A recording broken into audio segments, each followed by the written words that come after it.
Hi, I'm Phil Hoffman, and welcome to Pause. Coming up on this week's episode, we're going to be talking about Justice Antonin Scalia and the Supreme Court. That's coming up right now on Pause.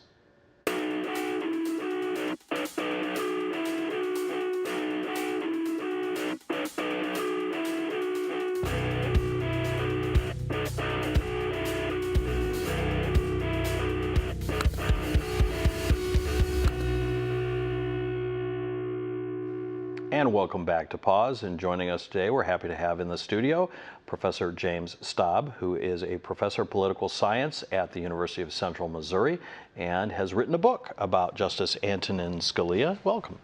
Well, glad to be here. Thank you. So let's talk a little bit about sort of your background and how you came to be a person in the world who is interested in writing a book about a justice on the Supreme Court. Well, I obviously teach political science classes, but my primary area of specialization is the Supreme Court and the judiciary. And I'm particularly interested in judges and philosophies about how our Constitution should be interpreted. So in some ways, my work on Scalia was a natural because he certainly had a very unique position about how our Constitution should be interpreted. But in our department, I teach a lot of the law-related classes, public law, and I just came from a First Amendment class, constitutional law, civil rights. So a lot of students that are interested in law school take my classes as well as other classes on campus. But a lot of students who are interested in going to law school certainly take some of my classes. But the Supreme Court is an institution I pay particularly close attention to, and I'm very interested in that court and what the justices do. So when we look at the Supreme Court, and especially, I feel like things get amplified so much today in social media and just in media in general. There's a sense that the Supreme Court, I feel like in today's environment, has particular scrutiny on it, and that it is viewed in some ways as being the ideological hammer that one party or the other needs to control in order to further their agenda. Has that always been sort of the view, or is this something that just is kind of in the echo chamber now of modern media?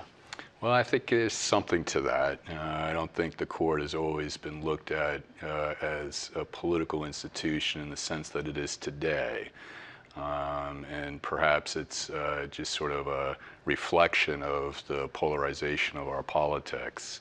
But the current justices, all of the justices on the court right now, of course we have 8, they were appointed by presidents that represent their political party. So we have, just the basic composition of the court reflects the politics of our culture right now, and our political system.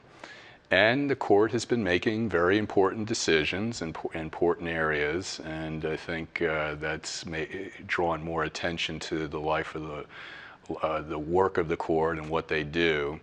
And so I think it is sort of a reflection of our times and probably some of those very important issues that people feel passionate about that the court has been involved in. Is the notion of the litmus test, is that something that is a relatively recent invention, or is that something that also has been maybe part of the court for its whole existence? Well, litmus test probably meaning like, what is your view on abortion, right, or capital punishment? Right. That's an indicator of our times. I don't think justices, when they were nominated for the court in earlier periods, were asked about their specific views on particular issues.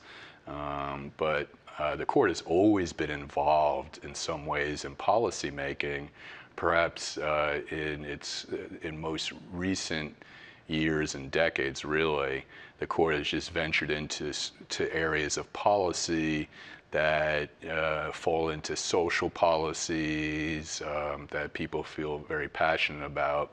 But it's not to say that the Marshall Court and some of the earlier courts weren't engaged in policy. It was just maybe institutional, like separation of powers and federalism, where people perhaps didn't get as exercised about those particular issues. But I think litmus test is sort of an indicator of what particular judges will decide or how they view a particular issue. And I do think it's sort of a reflection of a more keen interest in some of those issues that are decided by the court. It's always been an influential court from the time that John Marshall became Chief Justice in 1801 and the court deciding Marbury versus Madison, where they decided that they had judicial review. But as we've moved into times where people are very concerned about equality and human rights, the gay marriage decision recently, and the court being, it's not that the court reached out to decide that case. The court is in many ways a reactive institution. The case came to them. And that's not to say that they don't reach out in some ways, but it's typically situations in which there are controversies in this country that ultimately move their way to the Supreme Court.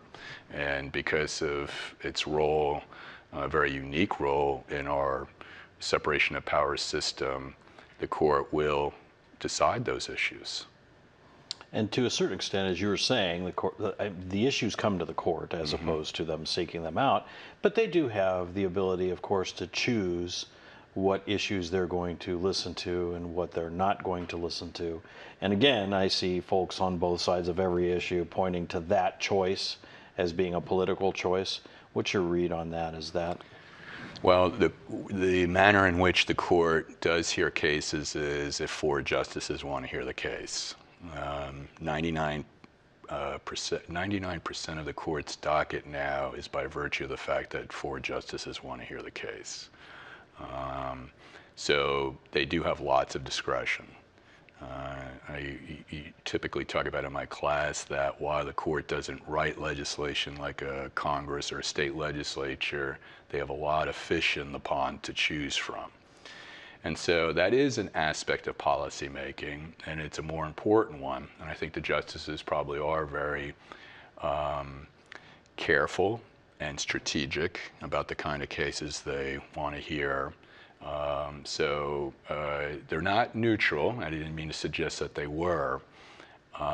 But at the same time, these are controversies that are percolating in society. They haven't created the controversies. They're being created elsewhere.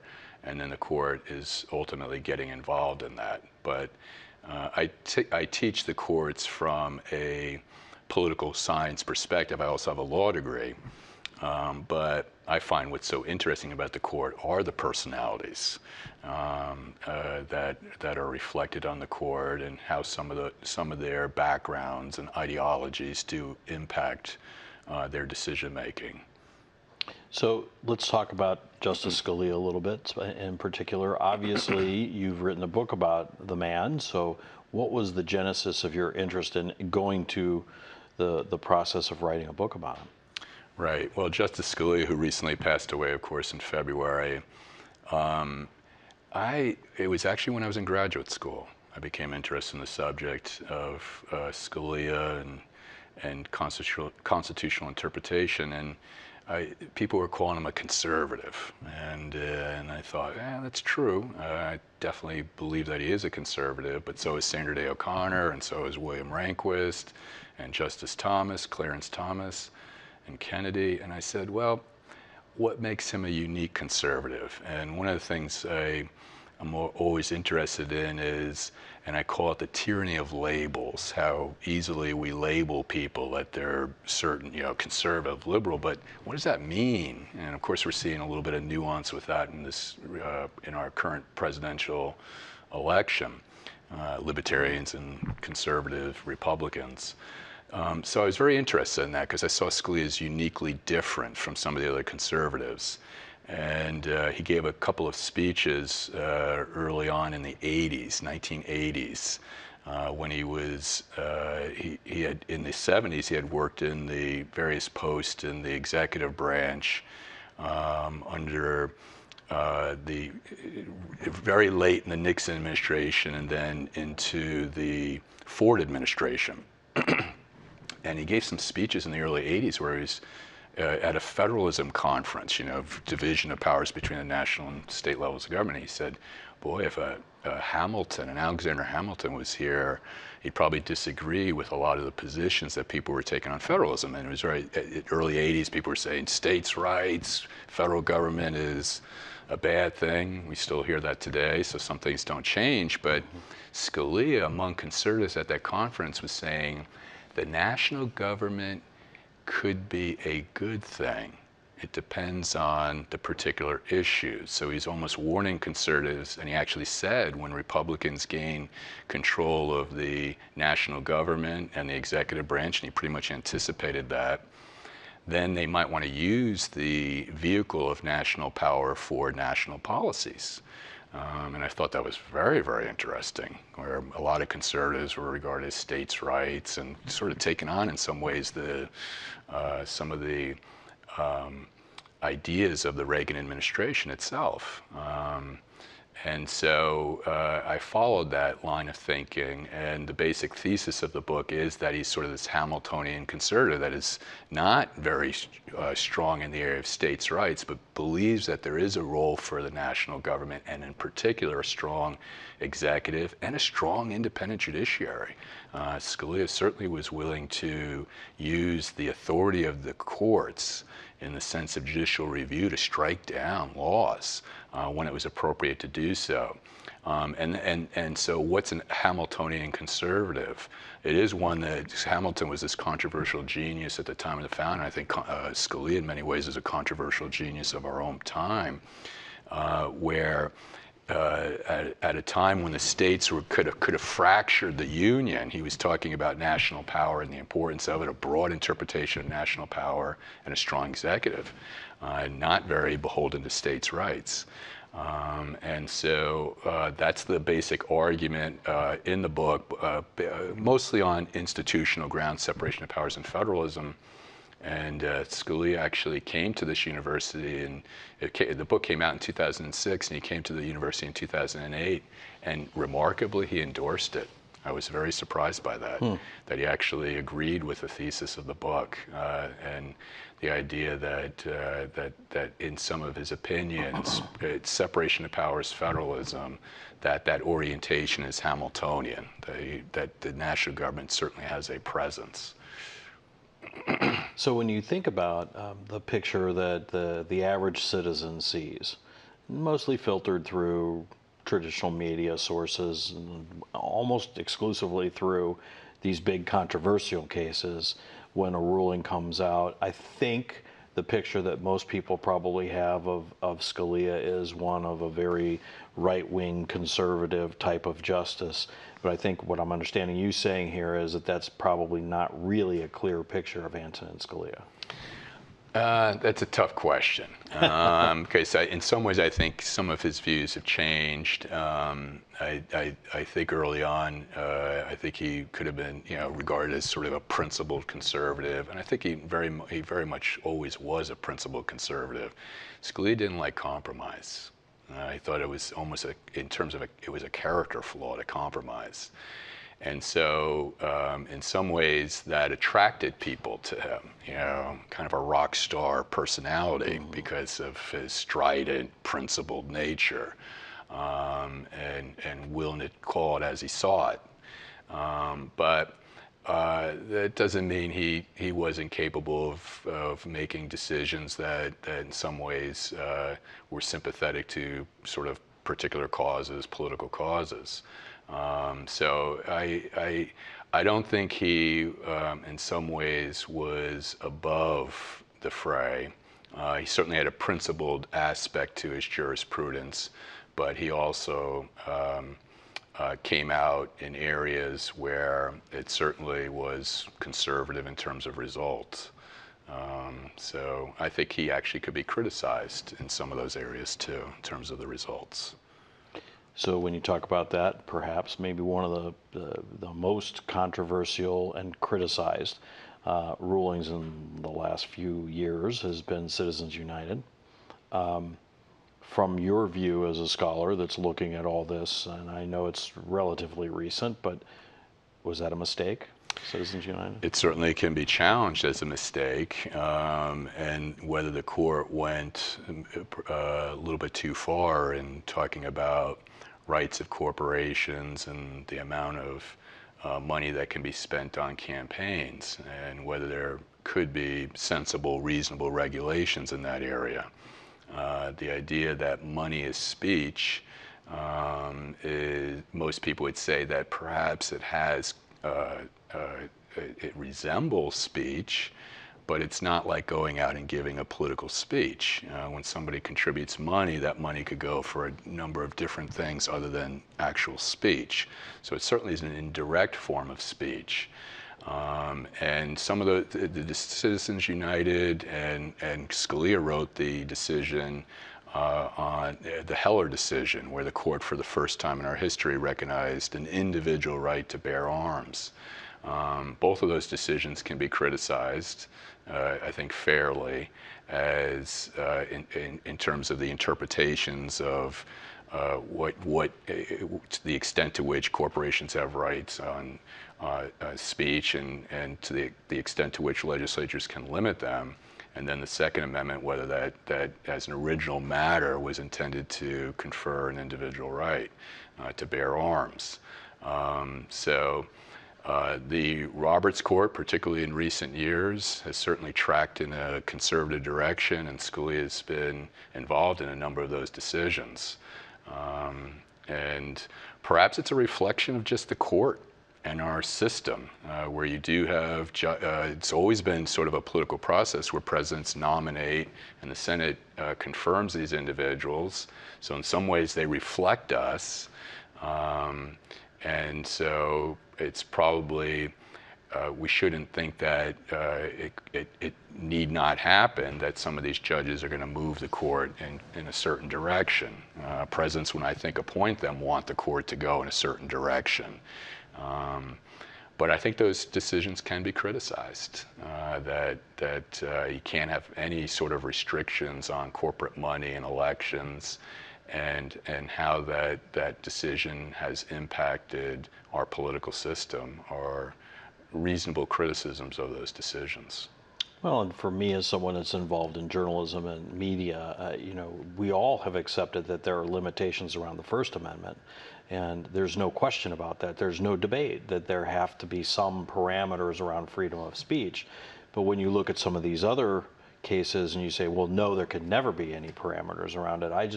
For me, as a person who's had to live professionally with certain parameters around my rights, it is kind of a puzzle to me to see that, well, other rights are more absolute than that. Right. I think it's a good point. So when you think about the untimely death of Scalia, I mean, I don't know, again, not following him that closely, but I don't know that anyone anticipated that he was going to pass away here a couple months ago. As you look at his legacy of his time on the court, what do you see as being the biggest moments, the biggest influences that Justice Scalia had in his time on the bench? Without question, and it was unexpected. I was quite surprised. I think everybody was. I mean, everybody was talking about, that Justice Ginsburg is, in her 80s, right, and would be the natural person to resign from the court. And it sounds like Scalia did have some health issues, but nobody expected that he would die so suddenly, and not only having long-term implications, but short-term. This is a blockbuster term, and without Scalia on the court, there's certainly other cases that could go 4-4, and we've already had the 4-4 case, right, out of California, the public union case, where Scalia probably would have been prone to say that you could limit unions, and that persons did not have to support collective bargaining, for example. His legacy, I think, will be the particular legacy will be originalism, and his argument that the Constitution should be interpreted based upon its text and its original meaning. And that means that First Amendment free speech, you've got to go back, which was actually ratified in 1791. You've got to go back to the time that that was ratified, and what was the public understanding of the First Amendment at that time, and that's the interpretation that a court operating today should have with respect to that, to the First Amendment and other provisions of the Constitution. So in a way, the interpretation, we lock ourselves into that earlier period and that earlier understanding of the Constitution. So he's very much a critic of a living Constitution, a Constitution that evolves. And he would often say that if you want a certain right that's not in the Constitution, then you can pass it through the democratic process. So that is, without question, his unique legacy. He not only wrote about it extensively, he championed it. He gave lectures around the country. In fact, when he was here, the major thesis of his lecture was originalism. And he often said that when he began as a federal court judge, there were hardly any originalists around. And he would say that that doesn't mean that there have been a lot of converts, but there are now some individuals in law schools across the country that do defend the concept of originalism. And so I think that is going to be his legacy going forward. He was a very strong advocate for that and a very sharp critic of a living Constitution. It's a contested legacy, obviously. Probably most people that you would ask, do you think the Constitution should be interpreted based upon its original meaning, or should it be based upon what today's society believes that the concept of liberty, what is that? Does that mean that persons should have, or equality, does that mean that gay and lesbian couples have a right to marry? Of course, if you interpret it as an original matter, that would, the answer would be no. A living Constitution, absolutely, that the Constitution has to change with societal forces. So I think most people would actually say that they believe in a living Constitution. And you could also argue that originalist conception of the Constitution is a conservative interpretation of the Constitution.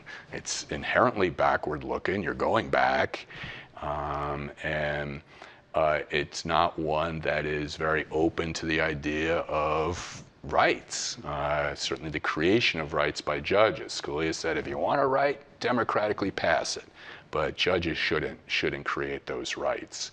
So it is his legacy, but it's a contested one. I still believe that it's among academics, and I actually think among the general public, that I think most people would say that we should have a living Constitution.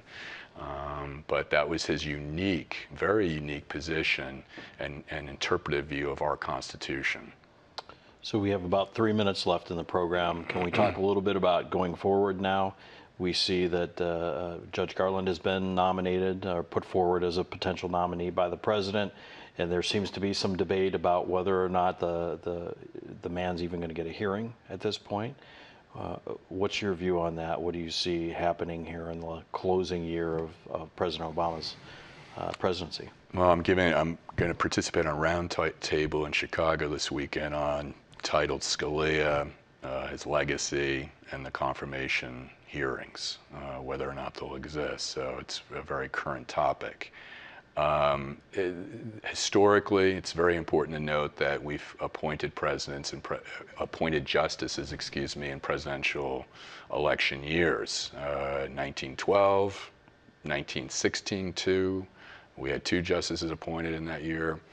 1932, 1940, and 1988. In fact, Kennedy, who's on the court right now, was appointed by Reagan in a presidential election year. So factually speaking, it happens, and I actually believe constitutionally speaking it should happen. The president has every right, of course, to nominate a nominee for the Supreme Court, and the Senate has a role an equal role here to hold hearings and to have an up or down vote. And my opinion is that that's what they should do. If they should hold a hearing and should hear testimony and then decide whether or not he's acceptable for the Supreme Court. And I think that would be consistent with our Constitution and our history, actually.